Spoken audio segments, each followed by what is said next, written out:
Okay, and we are live. ¿Qué tal, amigos? Stuart here from Spain Speaks with this evening's live stream. It is Thursday, the 23rd of May. It is 7:35 p.m.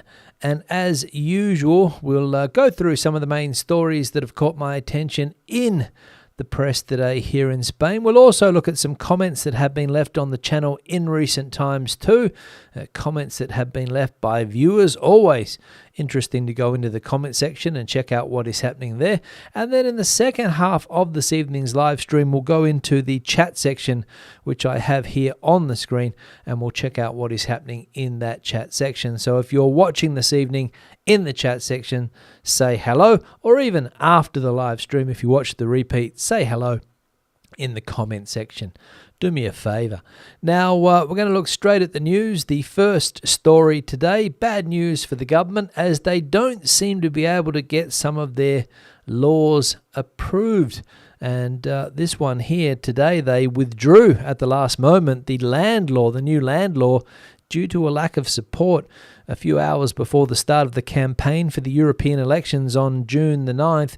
And in the absence of parliamentary support, the Socialist Party of the government has decided to withdraw in extremis this Thursday at 8 a.m. the draft law on land that was to be debated in the plenary of Congress from 9 a.m. With this move, the PSOE avoids a second defeat in parliament in less than 48 hours after the failure suffered on Tuesday its initiative to toughen penalties against pimping and prostitution. The Socialists knew that several of their investiture partners, including the minority member of the government, Sumar, rejected the draft law, but relied on the support of the PP to push the law forward. But of course, in the end, the PP also said no. So the government, or the socialist side of the government, could not get the support necessary to bring in this, or at least this new land law. And basically, from what I believe, this new land law, the objective was to give judicial security, if you like, to people that were going to develop or build or construct apartments and houses in this country. So the Socialist Party not able to get that law off the ground, and also, as we saw before, the law that they tried to get passed on Tuesday when it comes to prostitution, toughening up or making illegal prostitution in this country, and also cracking down on pimps, people that control prostitution rackets, but didn't get that one across the line either.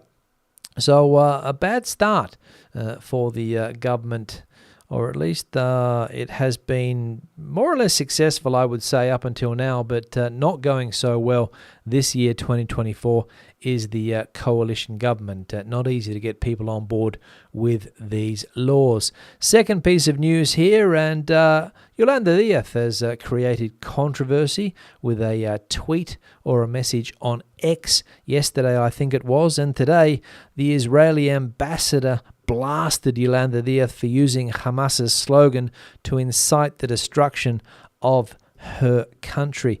Pedro Sanchez's announcement regarding the recognition of the Palestinian state that the Council of Ministers will approve next Tuesday provoked a host of reactions from different political leaders. The latest was that of the second vice president of the government, Yolanda Díaz, through a video on X, which has caused controversy and has led to an immediate response from the Israeli ambassador to Spain, Rodica Radian-Gordon. Yolanda Díaz used the expression "from the river to the sea," a Hamas slogan that incites the destruction of Israel, according to the Israeli ambassador.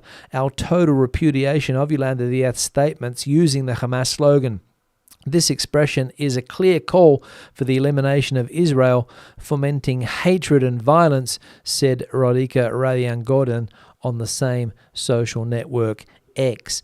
So Yolanda Díaz in the spotlight there, under pressure from Israel with her words, and the Spanish government, of course, under pressure because of this recognition of the Palestinian state, which will be approved, as we can see here, next Tuesday.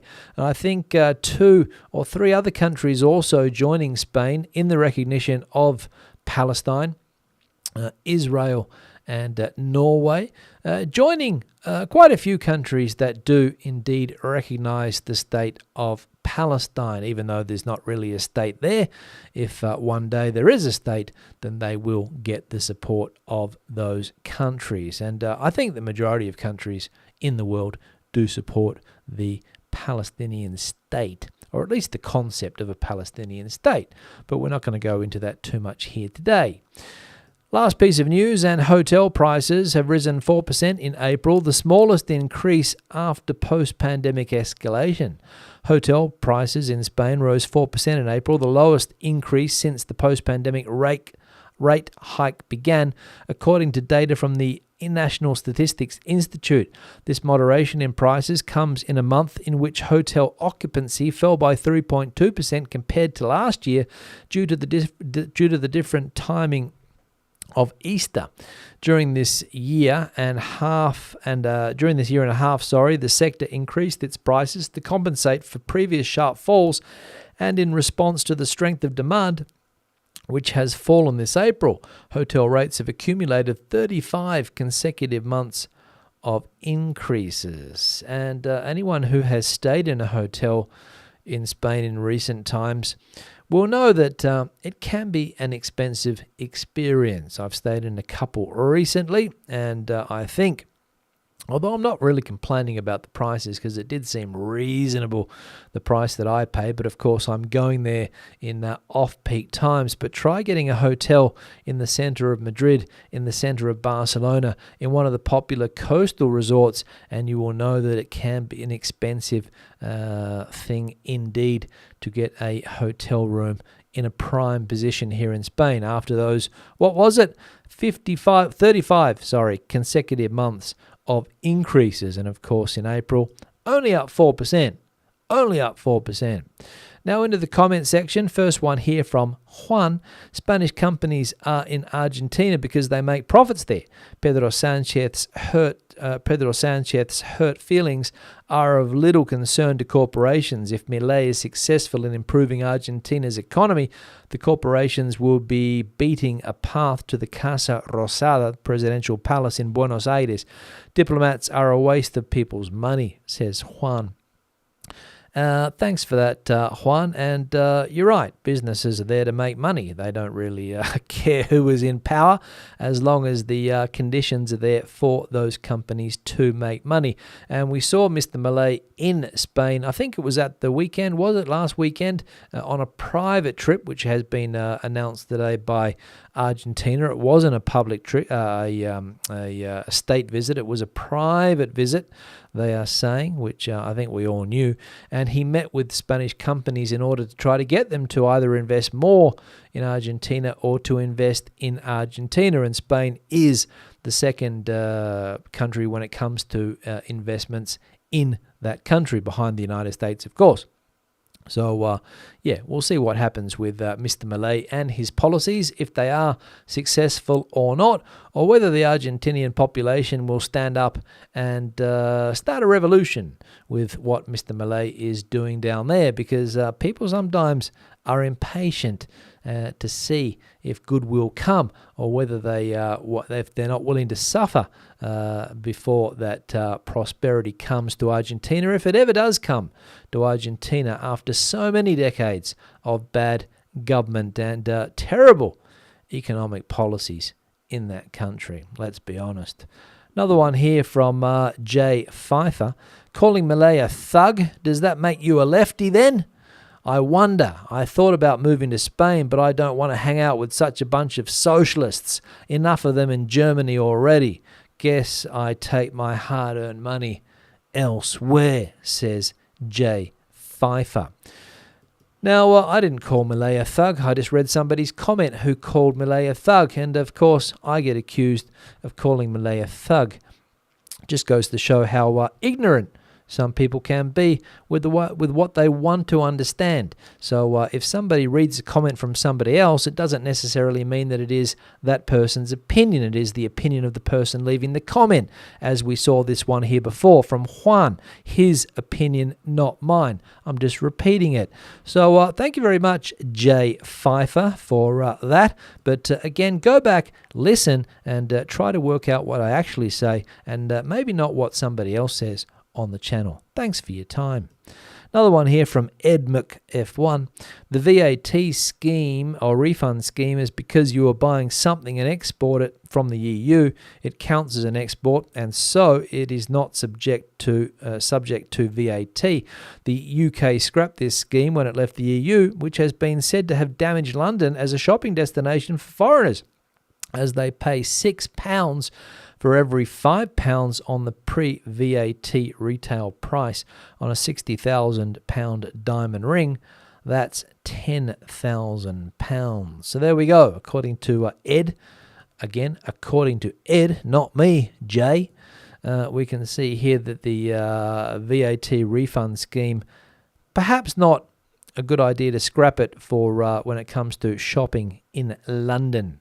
Not an attractive place anymore for people that were going to buy a £60,000 diamond ring.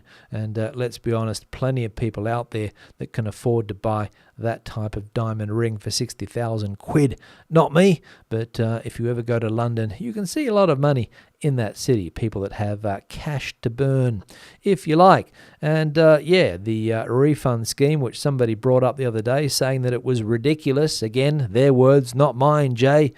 Ridiculous, this EU rebate scheme, where tourists can get their tax back, 21% VAT that they might spend here. And it's because of what Ed says. It's you are exporting something from the UK, from the EU, therefore you don't need to be paying VAT, value-added tax. One here from Outdoor Chilled. Good luck finding staff fitting those requirements related to the video yesterday. They left out underpaid, no breaks in general, inhumane working conditions. We saw the article yesterday of a hotel in Benidorm that's trying to get people to staff its 4-star hotel, cleaning staff that is, and part of the conditions were that you need to have good personal hygiene, so you can't be a little bit on the nose. You also have to be hardworking, I think, be able to handle a crisis situation, and also speak languages, minimum 2, English and Spanish. But if you speak more, fantastic. And what Outdoor Chilled is saying here is that maybe the salaries that you get in this sector don't warrant such requirements. I don't know. There's another comment here also from Donnie saying that, here in Marbella, I have come across many job offerings for servers that require 3 languages plus experience, and all that for €1,300 per month before tax. Just unreal. So again, if you're paying that type of wage, should you be so demanding with the requirements? I don't know. Is there not an expression, if you pay peanuts, you get, what is it? What is it that you get if you pay peanuts? That's right. You know what I mean. So maybe that's the issue. But then again, are people desperate enough to want to work for that type of salary in a hotel in Benidorm with all of those requirements, with all of those stipulations that the company was putting out yesterday? And the personal hygiene one, I mean, let's be honest. I mean, nowadays, do people really have such bad personal hygiene with running hot water? I don't know. That's a question as well that we can ask ourselves. So thanks, Donnie, for that. And it is a problem in Spain. Low salaries in general across the board in many sectors. One here from Helen. Predictive text is particularly obnoxious if you use your phone in several languages. It's a pain to have to change from English to Spanish, etc. But it's a real pain if you don't have to change mistakes in practically every word.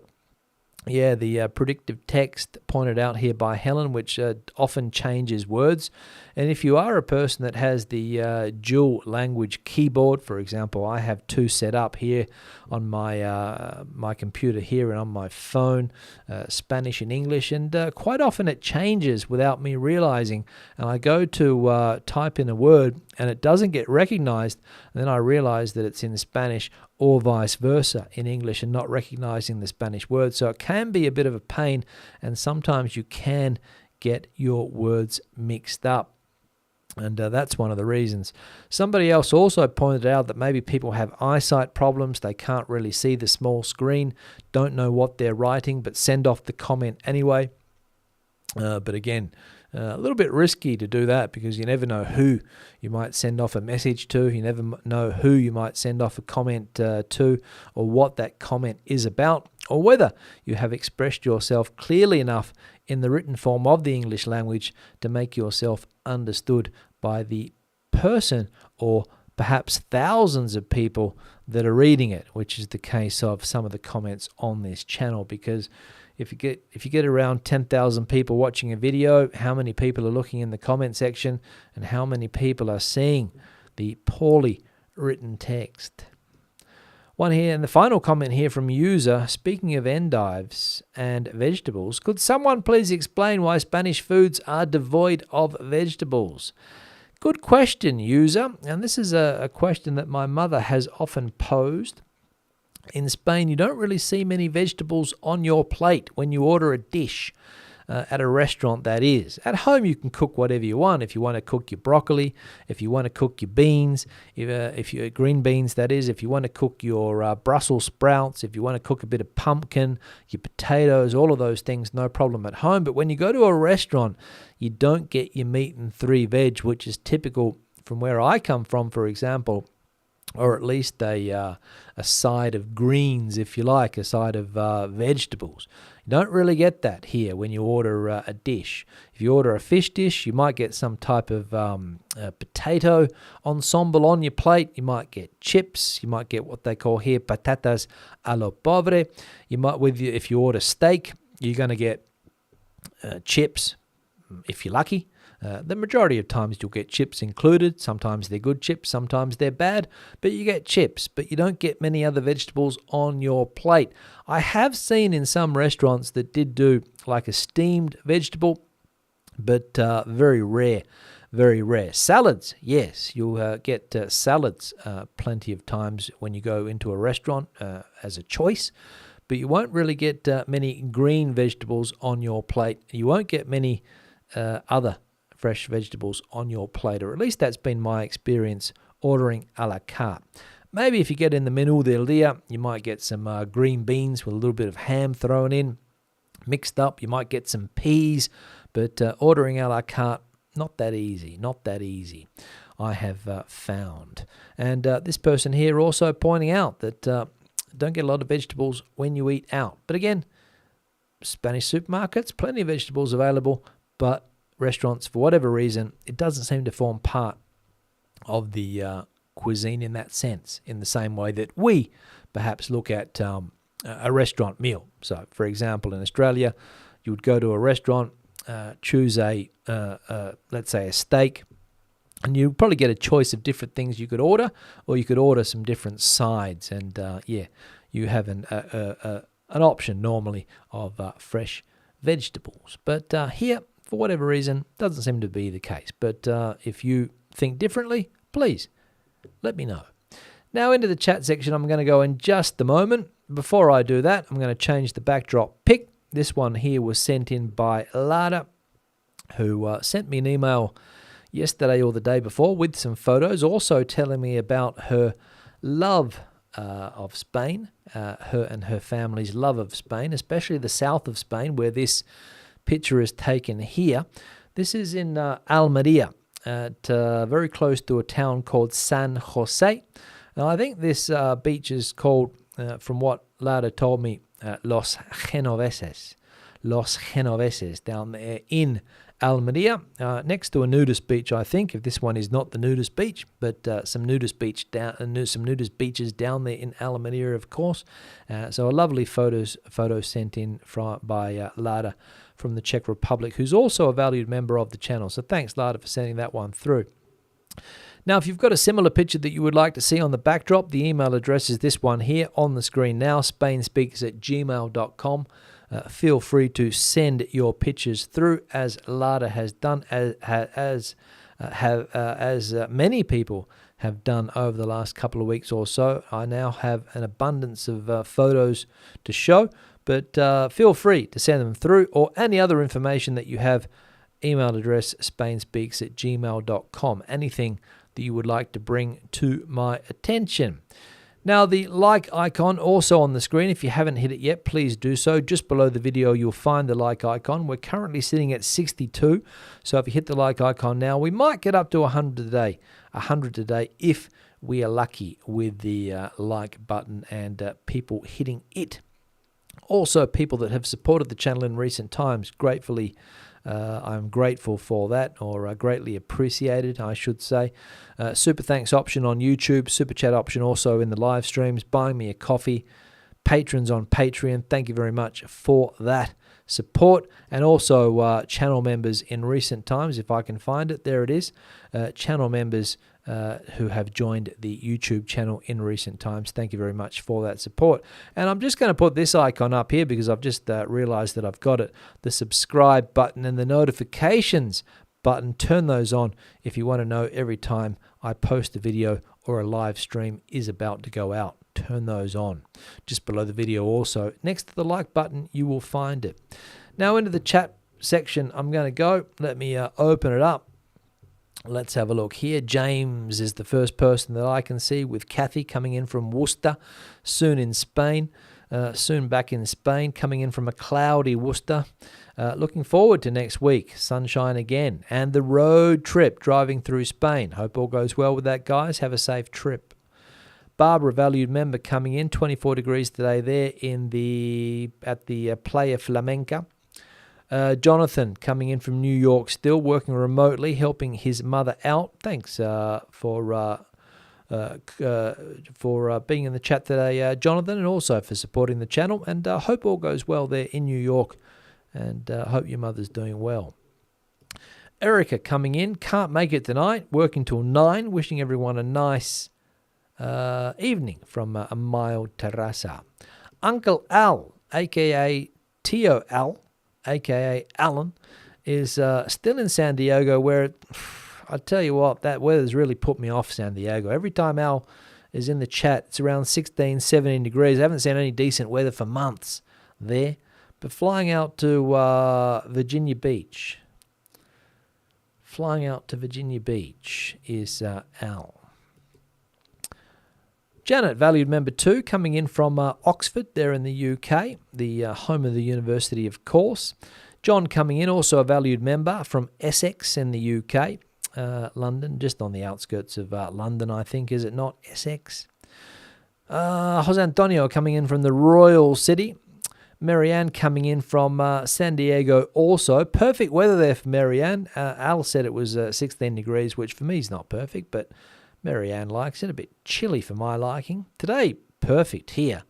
24, 25 degrees. Bit cold in the morning, but the afternoon it improved. Thanks for keeping us aware of Spanish people and events, Stuart. You're welcome, Marianne. Another person that likes to know what's going on here in Spain. Glad to be of help. Sani coming in from Basingstoke, another regular viewer. Larry coming in from Tazacorte in La Palma, regular viewer also. And we just saw Sani, did we not? Popping up twice there. Pamela coming in from San Juan. Marie coming in from Albox, down there in the Valencian community, I believe. Osuaket coming in from Oregon, 13 degrees Celsius there. Colder than he would like, or they would like, but at least it's not raining. Thanks for that.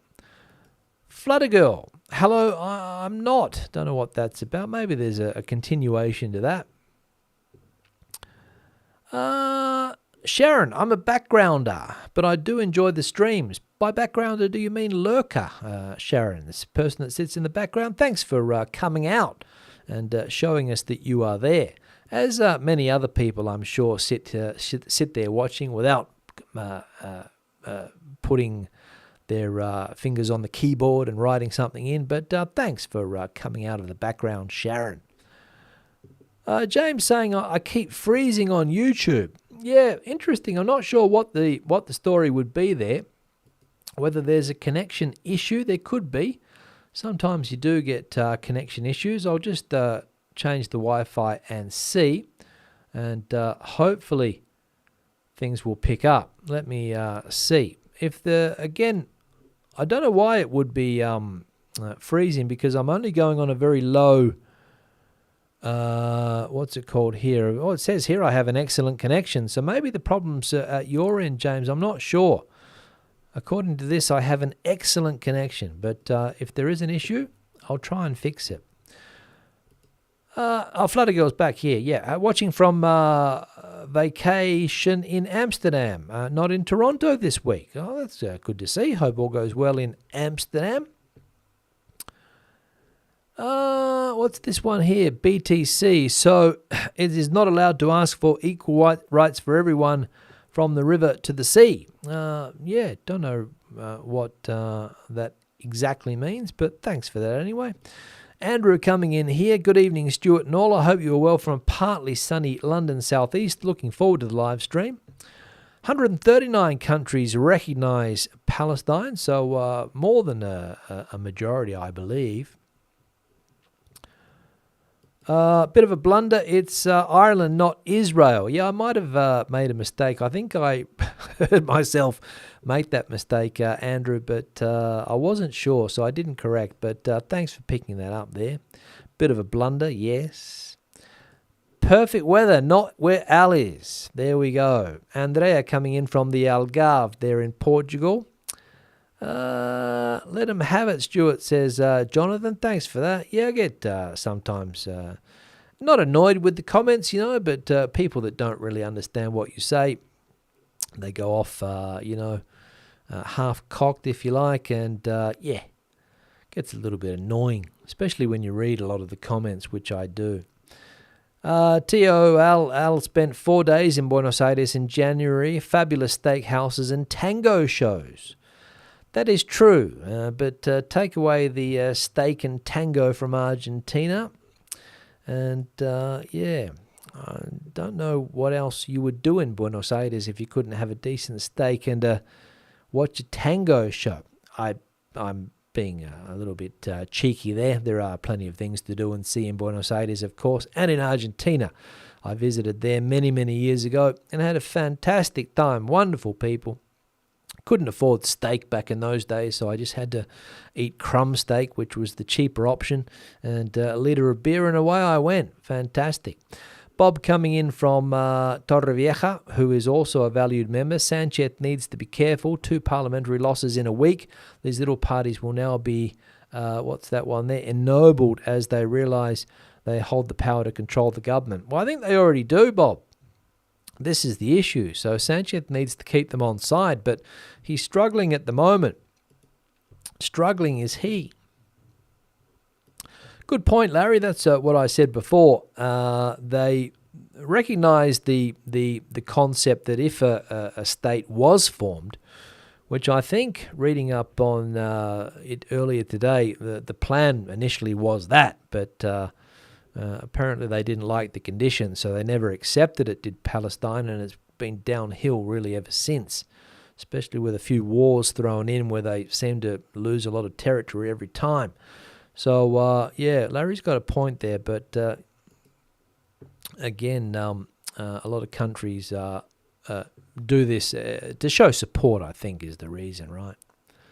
I think that's what they do. Bronny coming in from South Wales, disappointing in Chile, 13 degrees there, enjoying the live stream again. Best wishes, thanks for that. Lord Jim, is there a smoking ban on Spanish beaches? On some beaches there is, Jim. Depends which municipality the beach is in, whether there is a ban or not. But it's not a Spain-wide thing, I don't think. Only depends on the local council. Roland coming in from Minneapolis. Jose Antonio had asparagus soup at home today. Yeah, you might get asparagus on your plate at a restaurant, but you won't get much else. Side of greens isn't common in London usually either. You can add it, of course. There we go. So yeah, they probably want you to pay for it, right, Makish? Lada, the author of the photo today, coming in from the Czech Republic. Good to see you, Lada, also a valued member. What else we got there? Jim saying, zoom in. I can't zoom in, unfortunately, Jim. Want to see what a bit of the beach action down there. Can't do that. Sorry to say. El Conquistador, keep the content coming from Florida. Sunny there. I'll be back in Spain in a few short months, bringing a couple of close friends so that they can experience Spain and Portugal. Hope all goes well with that trip back here, El Conquistador. Enjoy Florida in the meantime. Jackie Smith coming in from a rainy and cold North England. Carol, good to see you, Jackie, sorry. Carol also coming in from Valencia here. Valued member is Carol. Recently joined as a member has Carol. Thank you very much for that. Gold geologist coming in from San Antonio, Texas. Sandy coming in from Phoenix. Janet didn't notice any freezing. I think, Janet, the problem is at the viewer's end. I can't remember who it was that said that now. I think it might have been, I'll have to go back and check, but James and Kathy it was, yeah. But here, I've got a sign here saying perfect connection. So hopefully it's only, well, not hopefully it's only James and Kathy, but it could be at their end, I think. What else? Let's scroll through here again. Let me have a look here. Milanesa says the word. Yes, very tasty down there, right, Jonathan? Very tasty. And back in the day, I could knock off a fairly big Milanesa. Didn't have to worry about my weight back then. Eating a fried, crumbed fried steak. But it was very, very tasty. Washed it down with a liter of Quilmes in the hot Argentinian summer.